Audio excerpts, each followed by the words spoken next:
Hi, I'm Frank Masiosi, and I'm here with my good friend Jordan Glatt.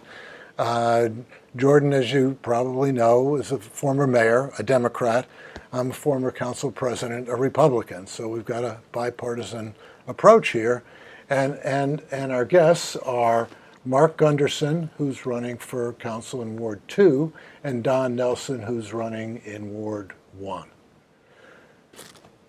So with that, let me make some introductory comments.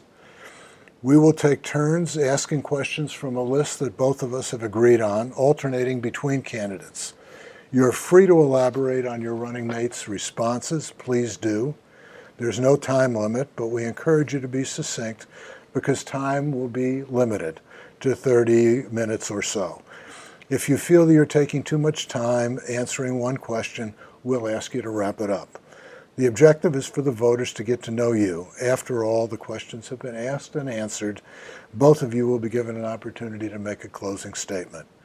The show will be aired without being edited for content within several days after filming, but disparaging comments about opponents will not be allowed. So with that, Jordan, would you like to kick it off with the first question? So, gentlemen, before we begin, I really do want to thank you for raising your hand to serve Summit. It's quite a role and takes a lot of time. So to begin, what do you feel is the biggest issue facing Summit today? I'll go first. I think safety, public safety is key. We always hear about, near misses with cars, people crossing the street, almost getting hit. Of course, we have the car thefts going on in town, although they've diminished in the last 6 months or so. Car thefts was big, break-ins are big. So public safety, I believe, is one of the biggest items that we have to worry about, one of the biggest issues. So I believe that with strong governance and with proper allotment of funds, we can certainly improve on that. I know there's been some discussion about increasing staffing at the police department, and the resident protection ordinance was passed earlier this year, which is really, it's more of a deterrent, but it has some teeth to it as well. But I truly believe public safety is, and given that I did that for 40 years of my life, I do believe public safety is a big issue here in town. Yeah, and I'll just kind of echo what Don had said. Public safety is, I think the most important issue or pressing issue as well. Just anecdotally, it's been interesting since the beginning of the campaign, knocking on doors. I've knocked on doors of a couple thousand residents at this point, and it's a bit of an informal survey of the town, in a way, just talking to so many, neighbors and fellow residents in Ward 2. I think the same goes for Ward 1. The number one, just from a data standpoint, the number one issue on folks' minds, it continues to be, I think it was true last year, and it's continued to be public safety, tackling crime, bringing that down, as well as pedestrian safety. We've already, gotten comments about certain intersections, right, where cars are speeding through. It's near Franklin and Brayton and Memorial Field, and those types of things are incrementally extremely important to keep the safety there. But also on crime, I'm sure we'll get to it during the course of the interview. But that is, I think, such a critical job of council. Almost the primary foundational job for residents to be safe and creating an environment that is safe for our community. So I certainly was a big part of me wanting to step in and run for this, and definitely, I'm sure we'll touch upon it more, but I think the right steps are being taken, but there's a lot more to be done. So that's, I'd say that's the top thing. Okay. So the city's infrastructure is aging. What areas would you prioritize for attention? Good question. Well, again, I'll take that sure. one. It's funny, coming home yesterday, I was driving down River Road, and I was with my wife and my middle daughter, and we noticed brown running water coming down Woodland. And I instinctively said, water main break. And then I went on my little fire department. I still get the calls on my phone. Sure enough, on Canoe Brook, there was a water main break. So while that's not a city infrastructure item, it belongs to New Jersey American Water, we certainly need to collaborate more with I'm sure we are collaborating, but we need to step it up a little bit because we've been having a lot of water main breaks in a lot of the same area, like on Albury Street, on Lincoln Avenue, So we need to step up that communications, I think, with the New Jersey American Water. But more importantly, our sewer system is extremely old. And that's something that we can control to a degree, along with the county in certain areas. And for example, on my street, they just did some sewer inspections. And they actually told me that the sewer line on my street, which is Plain Street, looks like it's collapsing. So I know from past experience, because when I built my house, I know the sewer line in that street is very deep. So that's going to be a major project. It's not cheap. So how do we have to systematically go through our system, and they're doing that because they're checking it with this outside company. But I believe the sewer system needs to be reviewed. The water system needs to be reviewed with the New Jersey American Water. PSE&G is already upgrading their gas services throughout town, so that's a plus. The electric, not again, PSE&G and Jersey Central Power and Light are not Summit entities, but we certainly do supply a lot of money to those companies from our citizens, so we should have upgrades in those services. So I believe we really need to handle what we can handle and step up the inspection process. Yeah, and I think Don touched on stormwater management and drainage and all of that element, which is quite acute. The element of infrastructure. Obviously, there's a foundational aspect, which the roads in general, obviously, and making sure that's again knocking on doors, talking to residents, different places. I think we just need to make sure that we are staying on top of county, PSE&G, et cetera, just with different roads. We can get into specifics and things like that, but making sure that we hold everybody's feet to the fire, for the various funding sources to keep our roads in good condition. That's, I'd say, a top 5 thing that comes up as we're speaking to people. So there was a period, I think, of potential taking the eye off the ball a little bit in terms of maintenance, capital expenditures, and things like that. I think we can stretch our taxpayer dollars. We have to be extremely focused on that, but that is the job of City Council to make sure that to have an eye on infrastructure. So, Sure. Okay. So, gentlemen, you've already identified crime as the major issue. You knew it was coming. What do you think the city should be doing differently than they are now to combat crime? Well, I think that there's a couple things that, just to level set of what the city is doing today, and that's the new council over the last about half a year or so. One of those is the resident protection ordinance. I think that's an extremely important first step, in the right direction. A lot of people are not fully aware, of it or the exact timeline of the implementation of it. But to summarize, it's a deterrent. It gives our municipal prosecutor a tool, even if an individual steals a car, is caught, the county, the state release that individual. Now that individual has a problem with Summit because that person broke law in Summit, the resident protection ordinance, and it gives us just that extra layer, the deterrence.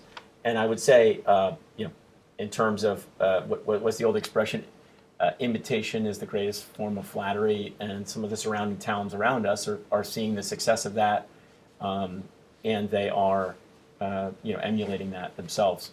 So in terms of doing differently, I'd say that actually is quite different than what was being done before. It's recent, and our energy should be focused on really driving the gains there.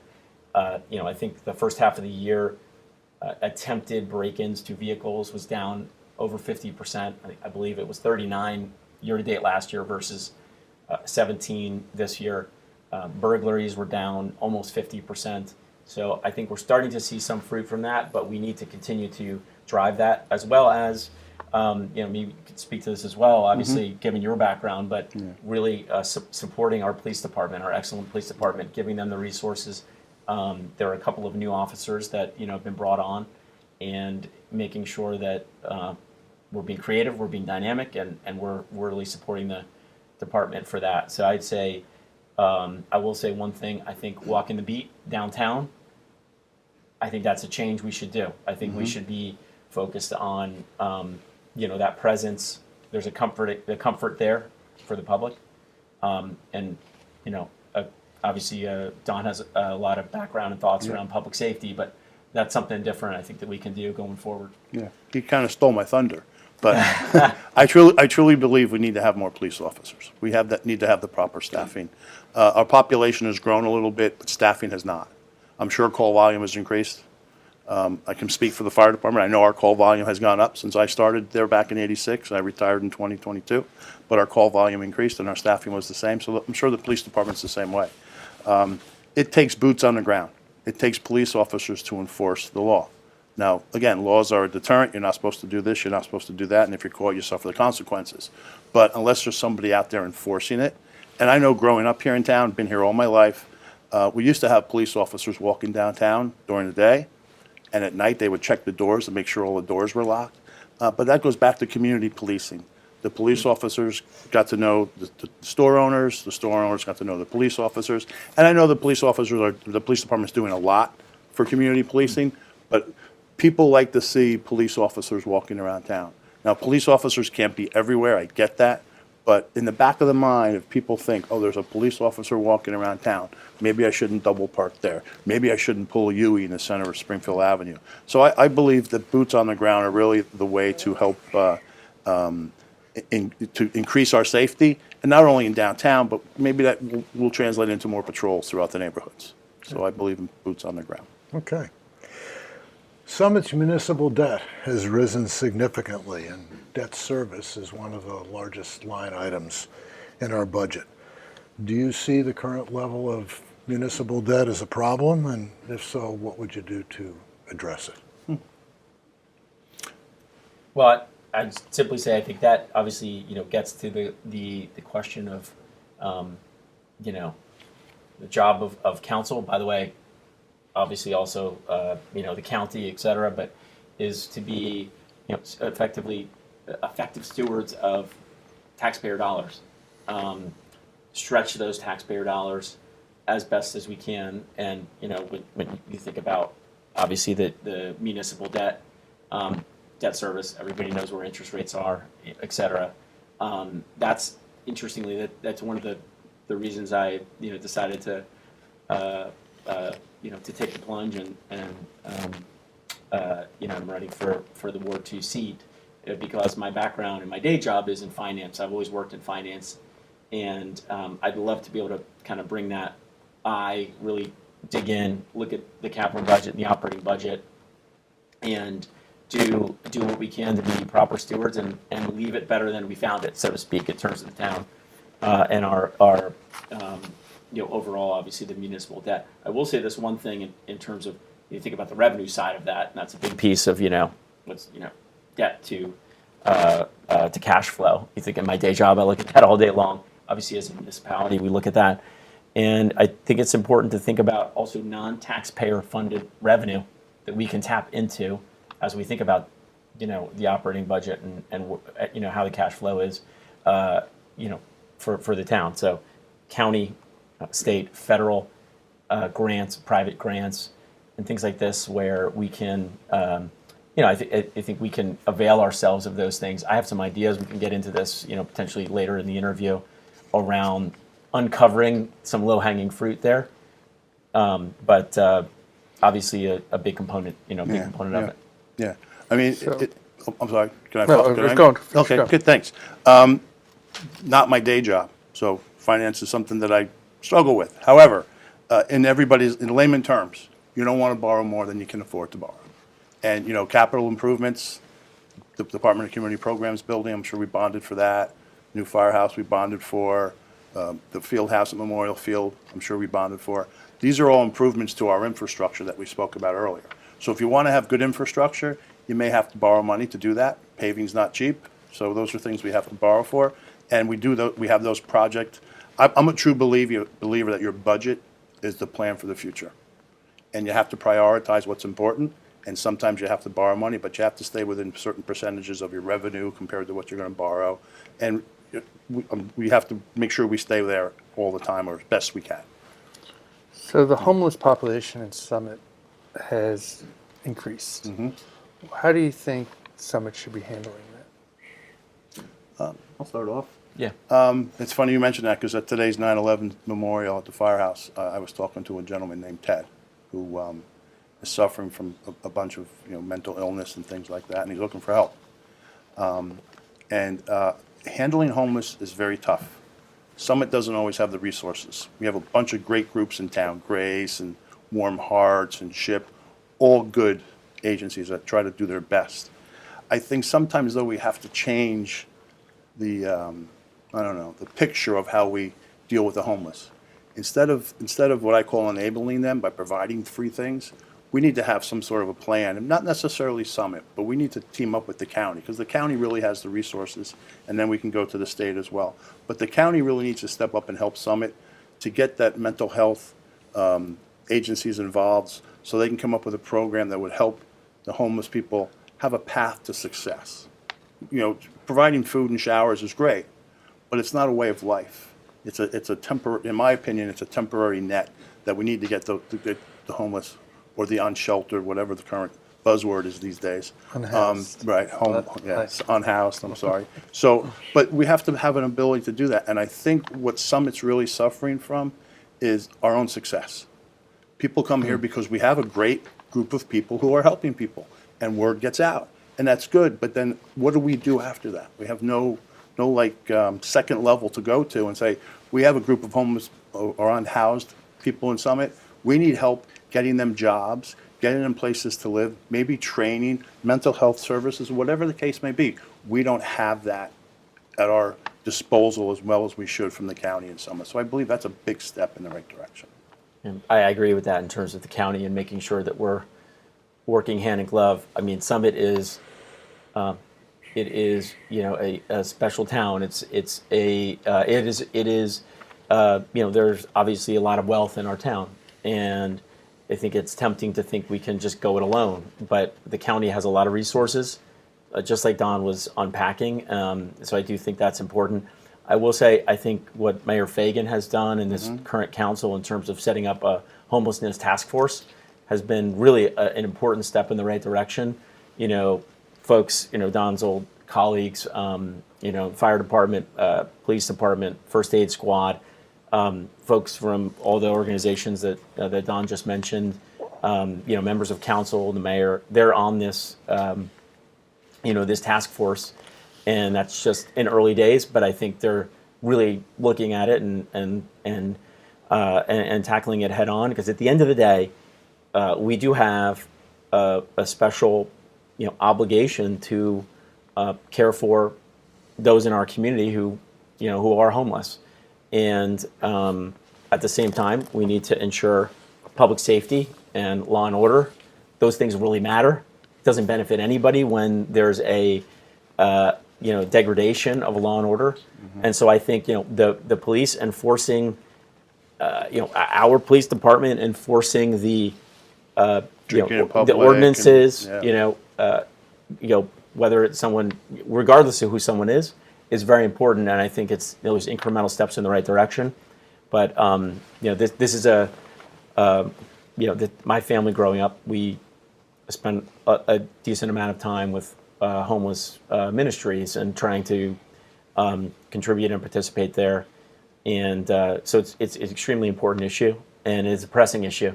It's definitely something on people's minds. So, more to come there, but I think the right step in the direction is what they're doing. Just one more comment. The goal of these agencies, SHIP, all that kind of those agencies, should be to go out of business. We want to get rid of homelessness. Yeah, sure. That should be their goal. And they need to find the resources to help them. And Summit, the council and the task force, I think that's their goal, is to find the best ways to get rid of homeless. Okay. Moving along. The city's court-ordered affordable housing has been a challenge for previous councils. What's your vision of how the city should address this obligation? I'll start again. Yeah. Lost my train of thought there when I said I'll start again. That's what happened. Affordable housing is a challenging job. It really is. I have some out-of-the-box thoughts that I will share later on, but Summit is working toward their goal of providing the proper affordable housing units.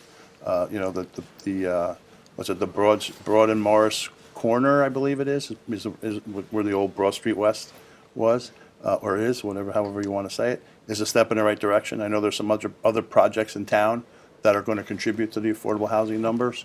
One of the things that I'm struggling with is the new state order about affordable housing. I'm not really sure if anybody really understands it. We need to dissect. We need to digest it, then dissect it, and figure out how it's going to affect Summit. But you know, Summit's a built-out city. There's really not a lot of vacant land. So we have those overlay zones. I know there's one down by me at the corner of Plain Street and Morris Avenue that could eventually be developed into an apartment building with, you know, affordable housing units in it. So there's a plan. Our goal is to meet it, and we have an affordable housing goal that we're going to work very hard to meet. But it's going to be a challenge. It's going to be a challenge, no doubt about it. Yeah, and I think that's exactly right. I mean, the new overlay zone that was passed, I guess at this point 2 or 3 months ago.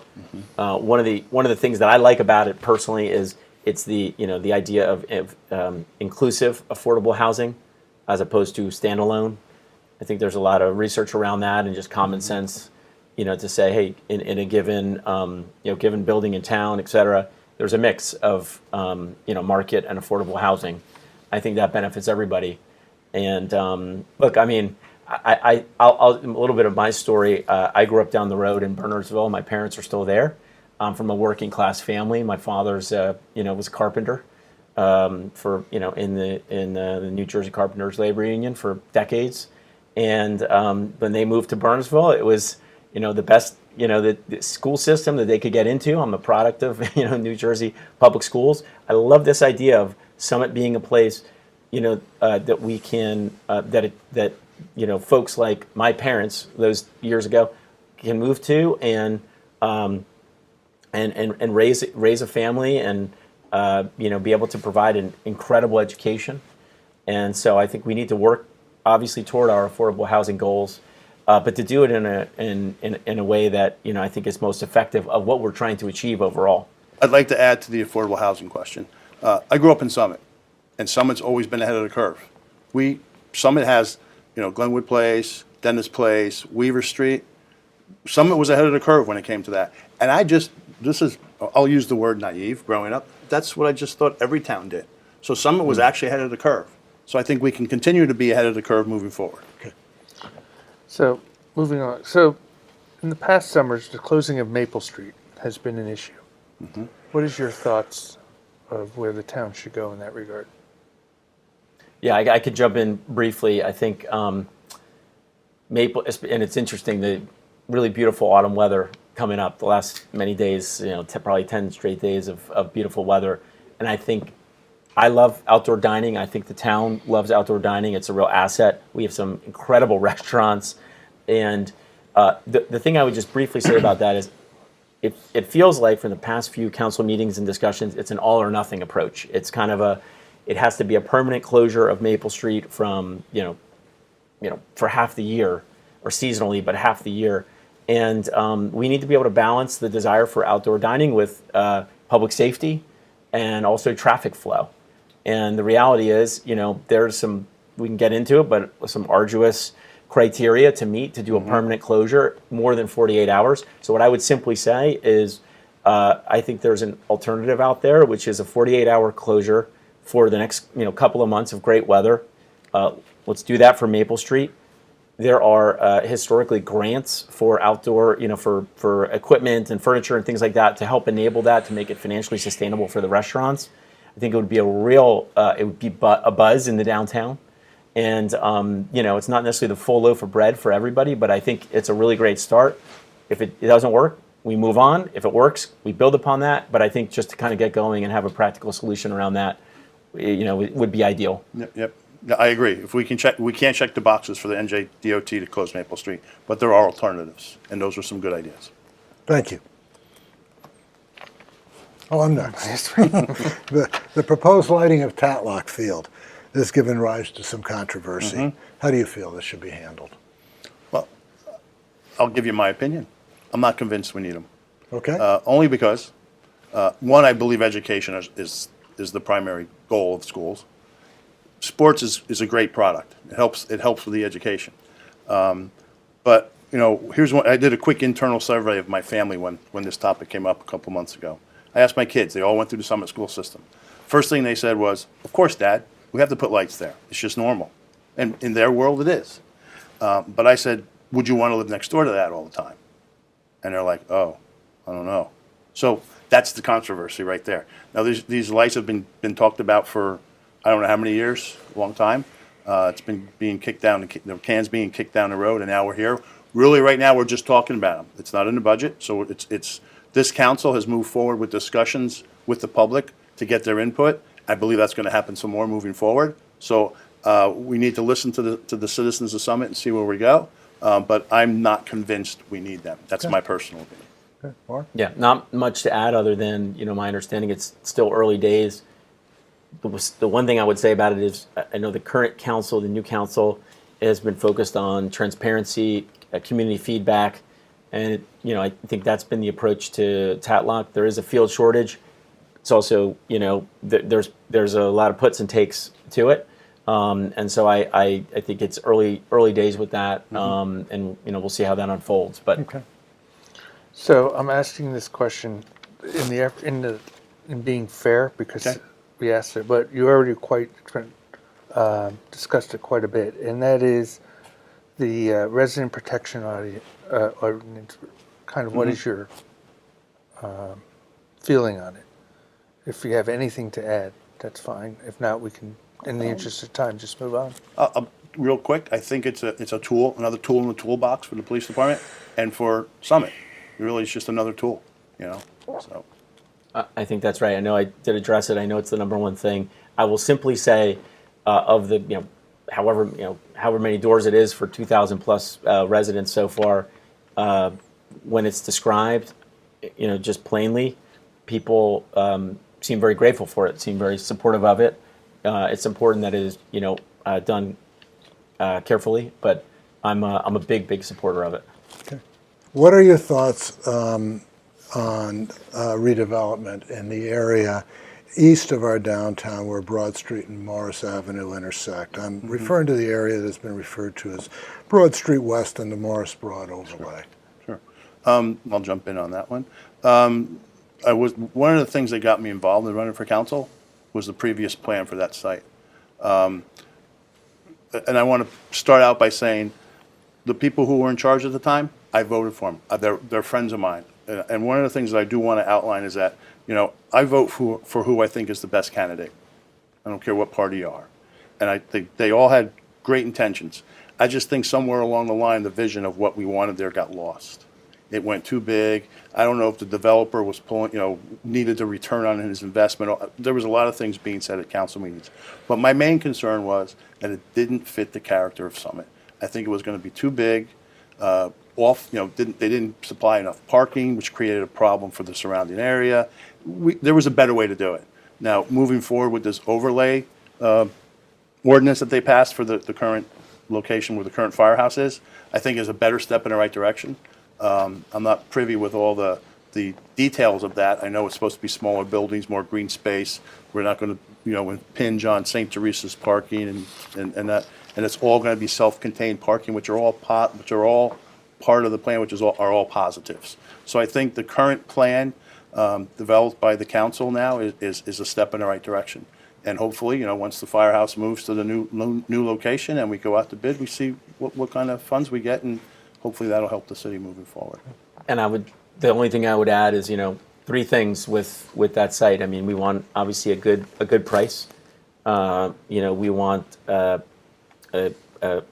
tax-paying property that's a ratable that's going to create an annuity of property taxes for the town, and we also want to try to achieve our affordable housing goals with that as well. So like we talked about earlier, I will say I liked what Don said about within the character of Summit. I'm on the Economic Development Advisory Committee in town. It's something we think about all the time, doing everything within the character of the town because it's a special place. So that's what I would say on that. Okay. Pedestrian safety has been a perennial problem in Summit, and I think you touched on it earlier. But in the interest of time, if if you'd like to elaborate at all on pedestrian safety beyond what you said earlier. Sure. I just briefly, this is a diverse community. There's a lot of young families. Pedestrian safety affects everybody, obviously children, but all the way up. One thing is I've gotten a lot of feedback just on door knocking, speaking to people about, a lot of aggressive driving downtown. People, see a spot, and I get it. Parking is always, at a premium, but people doing a K-turn right in the middle of, Springfield to turn around. I think we need to be very careful about, enforcing and making sure that people are thinking about pedestrian safety. I'll give one other example. The corner of Tulip and Prospect, some neighbors of ours, others in the community have said, people are blowing past the stop signs. There's blinking red lights as well. Obviously, all the schools are there. I flagged this to folks on council and the mayor, and they said, look, we got to make sure we take steps to enforce that to deter, fast driving that could result in a terrible tragedy. So I think that's a huge part of council to make sure we're laser focused on that. Yeah, no, I agree. It's when I door knock, it's the number one concern of citizens. Okay. And we need to make sure that we enforce. At the 9/11 ceremony today, somebody pulled a U-turn in front of the paramedic unit that was going to the YMCA. So we need to do enforcement. So the waiting list for the Vito Gallo Housing Center is extremely long.